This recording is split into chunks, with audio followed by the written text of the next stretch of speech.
Segundo grado Escuela de Pastoral. Lección número 13. Técnicas de coordinación. ¿Sabías que ser un buen coordinador puede transformar vidas?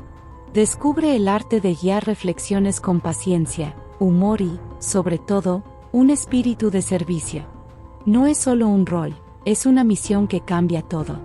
Dale clic y explora el poder del liderazgo humano. Oh Divino Maestro, tú que eres fuente inagotable de sabiduría y amor. En este momento de estudio y reflexión, acudo a ti con humildad y fervor. Ilumina mi mente con la luz de tu Espíritu Santo, para que pueda comprender profundamente las enseñanzas de esta lección. Abre mi corazón a la verdad, y enséñame a recibirla con docilidad y gratitud. Señor, concédeme la gracia de reflexionar con paciencia y claridad, descubriendo en cada palabra un eco de tu amor eterno. Guíame en el camino del servicio, para que todo lo aprendido se traduzca en acciones que reflejen tu bondad y misericordia. Hoy te pido sabiduría para aplicar estas lecciones en mi vida cotidiana, transformando mis pensamientos, palabras y obras según tu voluntad. Hazme un instrumento de paz y luz para quienes me rodean. Un coordinador que siembre unidad y esperanza en cada corazón.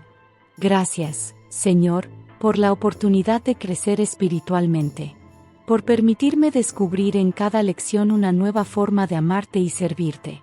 Renueva mi espíritu con la certeza de que cada paso en el aprendizaje es un paso hacia ti, la verdad y la vida. Amén. Imagen del coordinador de un grupo de reflexión. Dirigir un grupo de reflexión es un arte que, por su importancia, merece estudiarse y dominarse. Lo primero se logra mediante la profundización en ciertas reglas y principios, así como en el estudio de la personalidad del coordinador. Lo segundo se logra a través de la práctica de la coordinación misma, ya que, como en todo arte, únicamente haciéndolo se aprende a hacerlo. El coordinador debe cultivar ciertas virtudes sin las cuales puede fracasar en su intento de guiar al grupo de reflexión. A. Debe ser paciente, pues, aun cuando se trate de un grupo de reflexión muy selecto, existen diversas capacidades para captar las ideas, digerirlas, sacar consecuencias y expresarlas.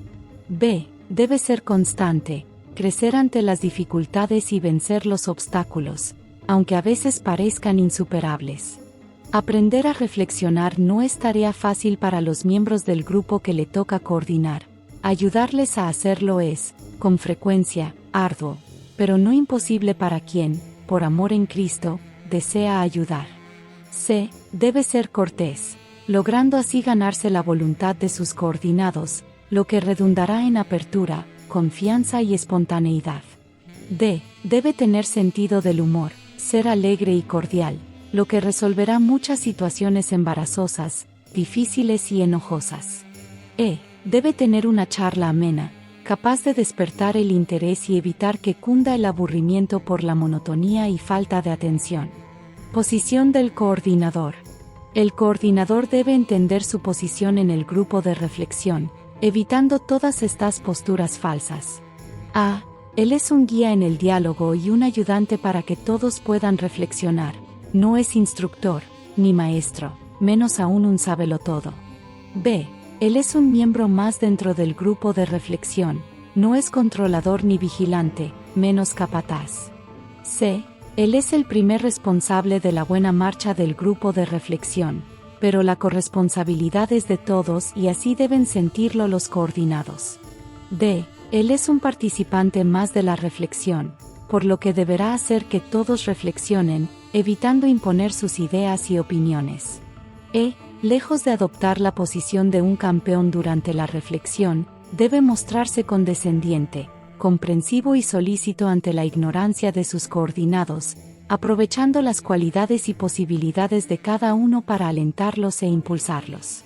F. Debe atender a las deficiencias de los otros, procurando que, paso a paso, vayan encontrando su remedio a través de la reflexión. G. Debe buscar siempre el mayor bien para el mayor número de participantes, mostrándose igualmente solícito por todos. H. Lo último y lo primero, y lo que constantemente debe tener presente el coordinador, es que su actitud deberá ser siempre la de quien se encuentra en posición de servicio para sus coordinados, porque por eso y para eso ocupa la posición de coordinador. Importantes advertencias al coordinador. A. No pase adelante en la discusión de cada punto sin haber hablado él. Él es también un miembro del grupo de reflexión. B. No deje transparentar su propia opinión antes de tiempo, pues esto quita interés, desalienta o hace que sus coordinados adquieran el vicio de esperarlo todo de él, ahorrándose el esfuerzo personal. C. Sea en todo tiempo amistoso y controle el tono de su voz. D. Resuma de vez en cuando los puntos ya reflexionados, con objeto de que se fijen en la memoria de sus coordinados y les sirva esto de orientación para lo que sigue adelante. E. Lleve a los participantes a una discusión serena, profunda y completa de cada punto, haciendo que de ello obtengan conclusiones. F. Use su personalidad de coordinador en la medida que fuere necesario para dar mejor servicio, sin olvidar que está dando servicio. G. Ayude a los participantes a entenderse y ponerse de acuerdo, teniendo siempre presente que él es solo un mero instrumento para que así suceda, hasta donde sea posible, al tratar cada punto. H. El coordinador es, ante todo, servidor de la verdad, por lo que deberá, hasta donde le sea posible, evitar que el error flote, se mezcle o se instale en la mente de sus coordinados. Y, lo más difícil y necesario para ser buen coordinador son dos cosas: ser capaz de tolerar que los demás sientan y opinen de forma diferente a su propio pensamiento, y permitir que lleguen a la verdad por propia convicción, teniendo siempre presente que el principio de todos sus afanes está en aquellas palabras de Cristo, su Maestro y modelo. El Hijo del Hombre no ha venido a ser servido, sino a servir y a dar su vida como rescate por muchos. MT 20:28. Lo que el coordinador debe evitar. A. Forzar las respuestas para abreviar la reflexión. B. Contradecir con tosudez, aunque tenga la razón. C. Contentarse con respuestas incompletas o aproximadas. D. Culpar, amenazar o advertir para hacer cambiar las ideas. E. Llevar la discusión de manera que él pueda aprovecharse. F. Hacer uso de la ironía o de la burla para combatir errores. G. Tomar partido por un bando en vez de conciliar las opiniones. H. Desentenderse de los que no participan o están equivocados. I. Desalentar a los participantes no apreciando sus opiniones. J. Hacer alusión a defectos de presentes o ausentes. K. Emitir juicios acerca de la moralidad de presentes o ausentes. L. Hacerse dueño de la palabra sin permitir hablar a los demás.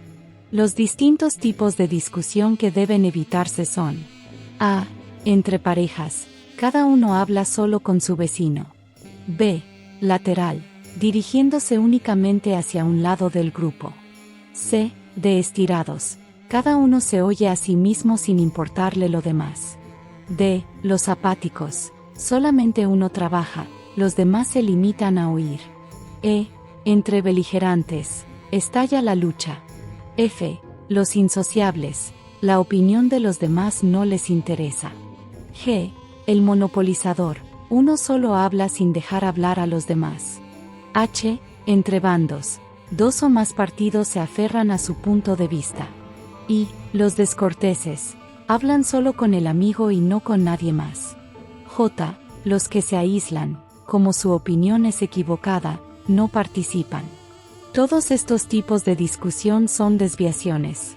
La única discusión realmente fecunda es aquella en que se estudia a fondo el tema, estableciéndose un verdadero intercambio de opiniones para llegar a conclusiones profundas, bien sopesadas y aceptadas por todos. Llegar a esto es la misión esencial del coordinador. La dinámica del grupo de reflexión. La dinámica del grupo de reflexión estriba en la habilidad del coordinador para llevar a conclusiones claras, sustanciosas, sencillas pero completas y veraces para su grupo. El mejor coordinador no es el que enseña haciendo las veces de profesor, es el que hace pensar, reflexionar y establecer las mejores conclusiones en un grupo de reflexión. Podemos dividir el tiempo dedicado a la reflexión en 3 etapas fundamentales. A. El inicio, cuyo mayor peligro está en los retrasos de tiempo. B. El desarrollo, en que la problemática se multiplica a medida que se avanza en el tema, ya que los elementos de él se encadenan. C. El desenlace, en el cual las dificultades se centran en la elaboración de las conclusiones. El inicio. Un equipo puntual puede hacer rendir un buen fruto a esta primera parte del tiempo total, ya que ahí surge la camaradería, que es como el alma de la integración del grupo. Aquí se conocen y aprecian los coordinados entre sí y con su coordinador. En ese momento es fácil para éste dar una respuesta a algún pendiente sobre el tema anterior o sobre la tarea correspondiente, aprovechando que es entregada por el alumno. También se puede extender hasta una lección más atrás, toda vez que simultáneamente el coordinador estará devolviendo calificada la tarea anterior. Es también la oportunidad de examinar, coordinado por coordinado, de manera discreta, para que en breve charla se descubran sus adelantos y dificultades, y aún se presta para atender a sus problemas morales. La ausencia por retraso de un coordinado impedirá la motivación previa al estudio del tema, al punto de que se notará la diferencia entre el puntual y el impuntual al adentrarse en la reflexión. Por todo ello, es importantísimo que el coordinador inste a sus coordinados a llegar a tiempo. Es notable el adelanto que se consigue en grupos puntuales en comparación con los tardíos. En las primeras sesiones del grupo de reflexión, al pasar lista de asistencia, el coordinador puede aprovechar el momento para que cada uno de los miembros haga su presentación, dando a conocer brevemente los puntos más significativos de su vida. Para que esto no resulte largo, puede hacerse que se presenten solamente 2 o 3 en cada sesión.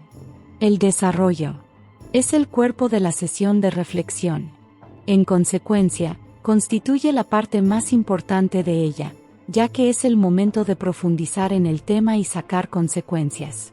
El coordinador es el centro de atención del grupo, posición que debe aprovechar para obtener el máximo de beneficios en favor de sus coordinados. Ahí es donde podrá conocerlos a fondo, pues con poco que se les ahonde se hará aflorar la verdad de su sentir y su querer, de suerte que, complementado esto con la presentación que ha hecho el coordinado de sí mismo, se obtendrá un buen conocimiento de la persona y de su problemática. No olvidemos en todo esto que la ascendencia que con este método va tomando el coordinador sobre sus coordinados es en función de servicio, para ayudarles a construir dentro de sí el hombre nuevo que menciona San Pablo, Ef 2,15. Por ello, el coordinador deberá tratar todas estas cuestiones con sumo respeto y discreción, ya que tiene en sus manos no solo cosas, sino almas redimidas por Cristo, cuyo oficio de buen pastor nos es permitido desempeñar en cierta medida, para lo cual lo tenemos a él como modelo. Es bueno para esto estudiar su vida en los santos evangelios, en pasajes como los de la samaritana, la adúltera o la pública pecadora, JN 4,52, JN 8,10, LC 7,37. Atendiendo a la actividad reflexiva, el coordinador debe comprometerse a llevar a cabo su resolución de servir con todo esmero, con ánimo de ver en cada uno de sus coordinados la figura del enfermo, del cautivo, del necesitado, del olvidado, del ignorante, del engañado, del que tiene hambre y sed de Dios, para ser en favor de ellos el médico, el liberador, el proveedor, el amigo, el guía, el satisfactor que ofrece no lo suyo, que es miseria, sino las riquezas abundantes de Dios, conforme a lo que enseña San Pablo, Ef 2,4-10. El desenlace es el momento en que se concreta el fruto de la reflexión en la formulación de las conclusiones del grupo. El coordinador debe jugar simultáneamente el doble papel de, por una parte, hacer que el secretario acuerde con los demás miembros la formulación de las conclusiones, haciéndole sentir que él permanece al margen, y, por otro lado, ha de asesorarlos, más al principio que al final del curso, en unirlos haciendo autosuficientes hasta que aprendan a hacerlo solos. Incluso la ayuda que ha de prestar al secretario para dar forma final a las conclusiones seguirá la misma medida de intensidad descendente a través del curso.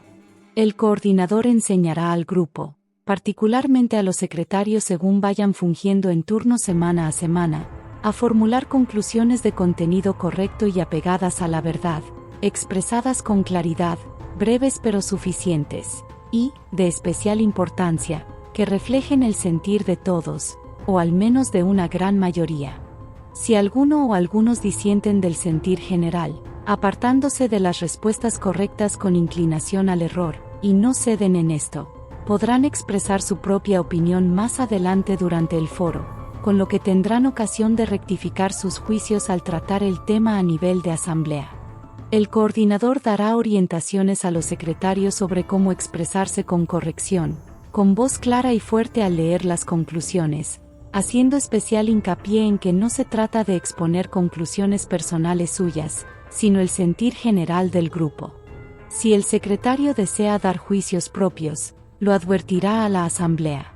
Algo muy importante que nunca debe olvidar el coordinador es provocar en los miembros del grupo la toma de resoluciones que signifiquen un cambio de vida, llevando a la vivencia el contenido del tema, ya que si el estudio y la formulación de conclusiones no trascienden del terreno del puro conocimiento, sin transformar el modo de ser del hombre, real y verdaderamente no existirá fruto alguno en él. Prácticas de coordinación. La coordinación del grupo de reflexión no es una ciencia, sino una técnica. Por ello, la preparación del coordinador, después de haber dejado sentados los principios generales de coordinación, consiste en repetir una y otra vez ejercicios de coordinación. La escuela de pastoral, según el método aprobado por la jerarquía en su fundación, tiene como columna vertebral de su enseñanza el grupo de reflexión. Esto significa que la exposición del tema y la tarea son elementos coadyuvantes a lo esencial, el grupo de reflexión. Mal podría realizarse la reflexión si no contribuyera como antecedente la exposición del tema. Todo pararía en la concientización momentánea de lo reflexionado si no se siguiera de un factor que fije en nuestra mente el cambio de nuestra conducta. El elemento fijador en nuestro método es la tarea. Sin embargo, lo principal, lo esencial, es el grupo de reflexión, ya que no solo nos hace recordar lo expuesto ni repasarlo durante la lectura pausada y personal de la lección, sino que entran en juego la lenta rumia de las ideas y su reflexión, pero enriquecidas por las aportaciones de varios en una consideración común. Es tal la pérdida de alimento moral y espiritual que se experimenta cuando el alumno se priva de la reflexión en común, que por ello en el reglamento del instituto se prevé que quien no se nutra con el grupo de reflexión, al menos dentro de los mínimos especificados por la calificación, se considera como no cursante. Asimismo, se prevé que quien ingrese después de la lección número 16 a la escuela, ya no sea recibido como alumno, sino como oyente merecedor de la calificación D, que implica la repetición del curso. Y esto es aplicable a toda persona, aun a la que haya realizado anteriormente altos estudios sobre religión cristiana.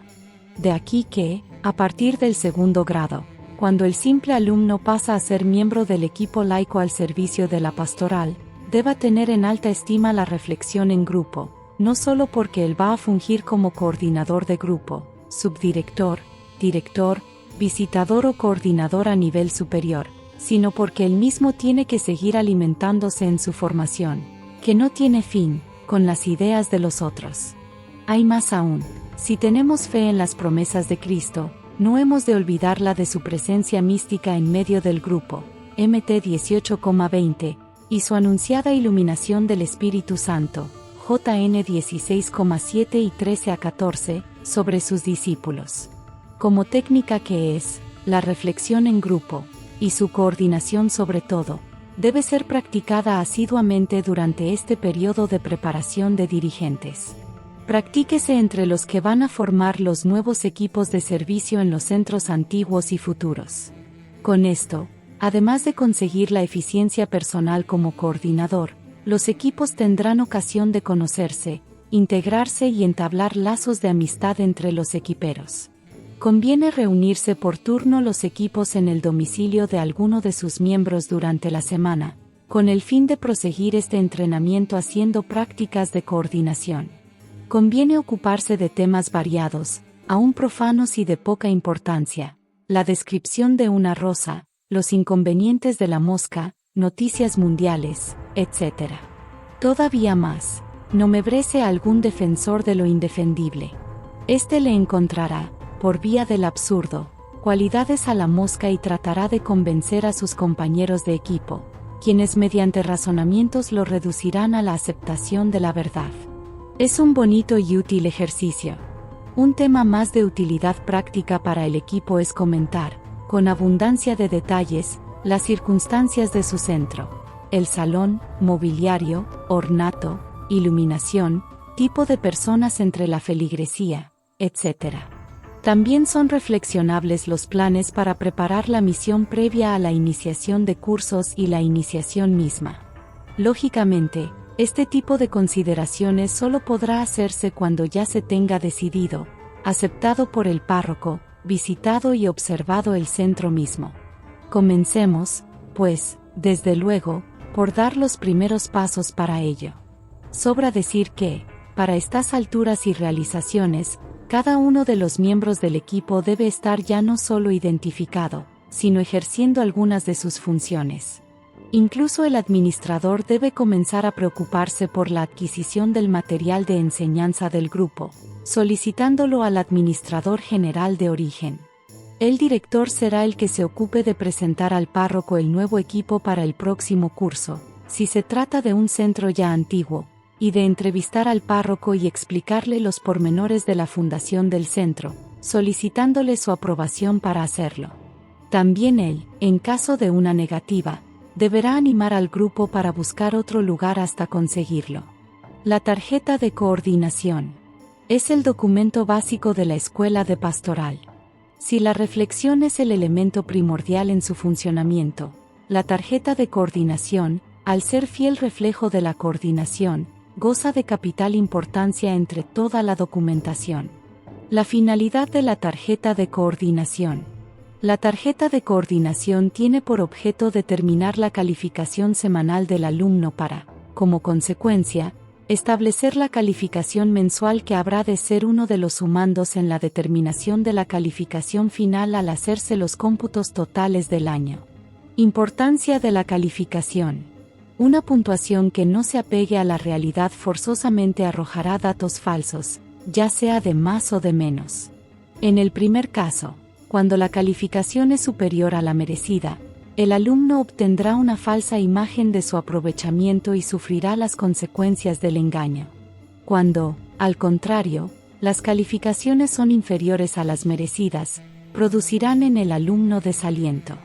Ambas situaciones son de malos frutos. En la primera, el alumno acabará aflojando en el esfuerzo, imaginando que no hace falta, puesto que con poco obtiene buenos resultados inmerecidos. La segunda puede ser más perjudicial, ya que puede causar deserción por desaliento en muchos alumnos que, con más justicia, hubieran perseverado. Finalmente, para la coordinación general es de suma importancia una calificación que refleje la realidad del alumno, porque a través de ella puede detectar los mejores valores en su búsqueda de dirigentes que asuman las más altas responsabilidades. Viene a ser, así, la tarjeta de coordinación, una guía de largos alcances, porque, en suma, sobre su contenido se está fijando el futuro del instituto. Vea, pues, el coordinador cuánto importa que cada cifra que asiente en la tarjeta sea un dato digno de confianza porque sea, a la vez, veraz, justo y aprovechable. Descripción de la tarjeta de coordinación. La tarjeta de coordinación consta básicamente de dos partes: el encabezado que reúne los datos de identificación del grupo de reflexión, y el cuerpo donde se contienen las calificaciones correspondientes a cada alumno. El encabezado contiene el número del grupo, la clave del centro, nombre del templo donde se ubica el centro o de la calle en caso de que se encuentre ubicado fuera del templo, nombre del coordinador, mes al que corresponde y las dos últimas cifras del año, separados por guión inclinado o diagonal, ejemplo, septiembre de 82. El cuerpo. Como dijimos, en él se contienen las calificaciones correspondientes a cada alumno, su número de folio, nombre y apellido paterno o de marido en mujer casada, y 5 columnas para calificaciones correspondientes a otras tantas lecciones. Finalmente, se incluye una columna indicadora de la cuota de colegiatura cubierta o no por el alumno. En principio, todos los datos serán llenados por el coordinador, excepto en la última columna Control Administrativo, que con una simple inicial suya llenará el administrador al momento de recibir la cuota perteneciente a cada alumno. La idea es que, por una parte, el director tenga en la tarjeta una fuente de información sobre la administración, y por otra, que el coordinador ayude al administrador recordando prudentemente al alumno su cuenta pendiente. Calificaciones. Cada una de las 5 principales columnas se divide en 3 columnillas tituladas A, asistencia, R, reflexión, y T, tarea, que deben ser llenadas por el coordinador lección a lección con las calificaciones correspondientes a cada uno de los alumnos, cuyo número de folio y nombre aparecen en las 2 primeras columnas de la izquierda. Número de folio. El número de folio es único y no se repite para cada alumno. Este número se le designa consignándolo por primera vez en su solicitud de inscripción para iniciar el curso. El número no varía durante todo el año, ya que, aunque hubiera deserciones o ingresaran nuevos alumnos, el folio será respetado, quedando descontinuada la numeración a causa de las deserciones. Si un alumno inicia y luego se retira durante algún tiempo, pero luego prosigue, podrá darse de baja por ausencia prolongada, pero al regresar volverá a aparecer en lista con el mismo folio con que quedó registrado en su solicitud al principio. Nombre del alumno. El nombre del alumno se asentará acompañado del apellido paterno, o del esposo si es mujer casada. Las columnillas de calificaciones. Son 3, como se dijo. 1A, asistencia, contendrá la calificación que, además de indicar que el alumno se presentó a clase, indicará la puntualidad con que lo hizo. 5 puntos, calificación máxima, a quienes estén presentes desde el primer momento de clase hasta comenzar la exposición del tema.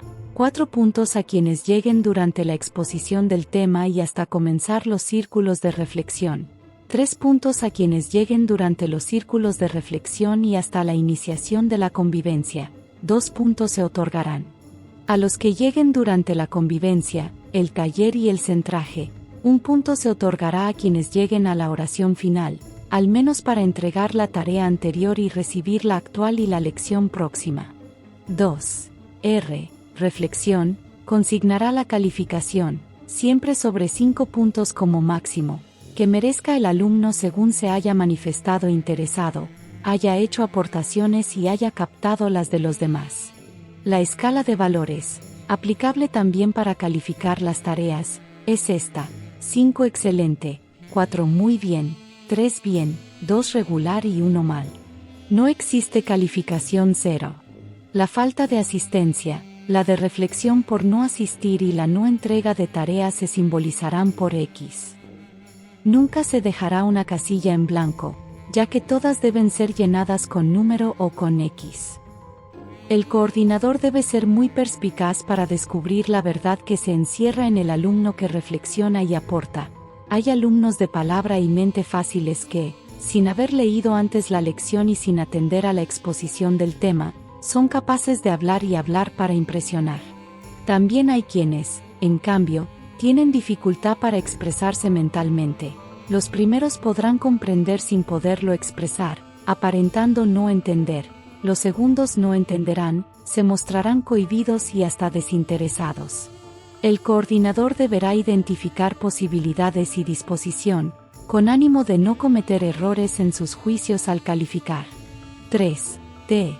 Tarea, contendrá la calificación que arroje la tarea. Esta se calificará pregunta a pregunta, con 8 si es buena la respuesta, o con X si es mala. La suma de buenas respuestas, ya que la tarea contiene 5 preguntas, aunque algunas sean compuestas, dará la calificación total de la tarea a razón de 1 punto por respuesta. El coordinador dará por buena la respuesta siempre que, parcial o totalmente, sea correcta. Para esto tomará en cuenta que no siempre se expresa correctamente el alumno. De aquí que deberá buscar en el trasfondo de la respuesta, muchas veces mal expresada, lo que el alumno quiso decir.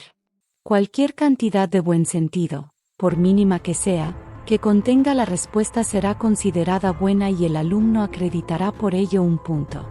A cambio, el coordinador pondrá aclaraciones, asentará notas explicatorias que orienten más al alumno, y ocasionalmente le felicitará allí mismo por escrito. También podrá calificarle, esto poquísimas veces, 3 o 4 en el año, con 6 sí. Habiendo dado buena respuesta a las 5 preguntas, el alumno necesita un estímulo por el esfuerzo que ha estado realizando.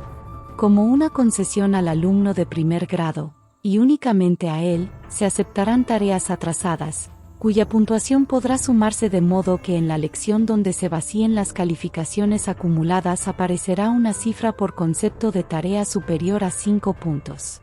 El coordinador procurará reducir al mínimo la aplicación de la concesión, ya que su abuso puede resultar negativo. Más bien, ha de instar de continuo a los alumnos a que mantengan al corriente la entrega de sus tareas.